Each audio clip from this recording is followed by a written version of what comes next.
Sa puntong ito, makausap po natin si Ginong Alzar Aurelio, weather forecaster ng Pag-asa. Ginong Aurelio, magandang hapon po. Magandang araw po, Gigi, at ganyan po sa lahat ng nanonood. Sa ngayon, kumusta po monitoring nyo dito sa Bagyo Luis? Opo, at nanatili pa rin ito sa Philippine Sea, itong bagyong si Luis. At opo, patuloy itong kumikilos ng west-northwest. At inaasahan po natin weekend ay magiging maulan po tayo sa malaking bahagi ng Luzon at Visayas. Dahil po itong bagyong si Luis, lalo pa itong hinihilad ng habagat, ay makaka-apekto dito sa ating bansa. Meron ho bang kayong nakikitang indikasyon na maaaring lumakas pa lalo itong bagyo na ito? O ano ang dala nito? Talagang malakas na ulan? Ano po nakikita nyo dito, sitwasyon ng Luis? Una-una, inaasahan po natin na lalakas ito habang ito ay nasa dagat bago tumama sa northern Luzon, maaari po sa Isabela by Sunday afternoon or evening. And ang lugar na mostly maapektuhan ng bagyo ay sa ating forecast track ay sa northern Luzon. At dito sa nalabing bahagi ng Luzon naman sa weekend at ganun din sa Visayas ay nakita namin itong habagat naman ang makaka-apekto. Kaya magdadala ito ng mga pag-ulan at may mga lakas ng hangin doon sa habagat. Apo, sa Metro Manila po, ano pong pwede mag-epekto nito?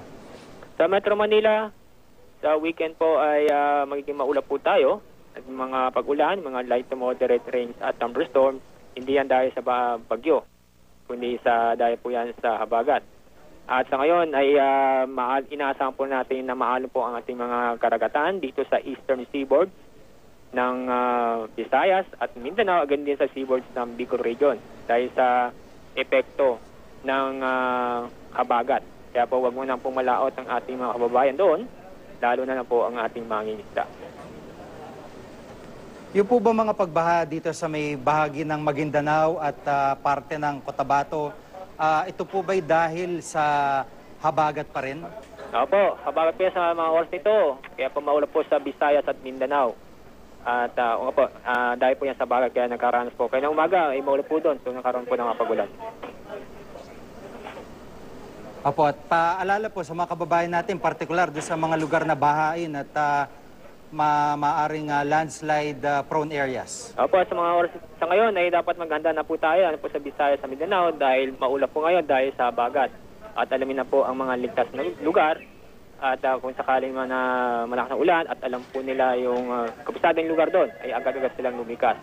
Sa weekend, bukas, Sabado at Linggo, ito namang Luzon at Visayas ang magiging maulap sa mga pag-ulan. Dulot din ng bagyo na maaaring makapekto dito sa northern Luzon and yung the rest of Luzon and Visayas dahil sa bagat.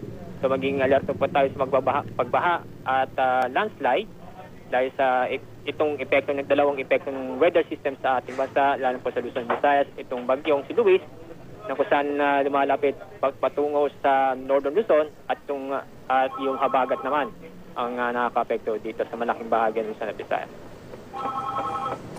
Opo, maraming salamat po sa pagkakataon at makikibalita po ulit kami sa inyo si Ginong Alzar Aurelio, weather forecaster ng Pag-asa. Maraming pong salamat. Welcome po, magandang hapon.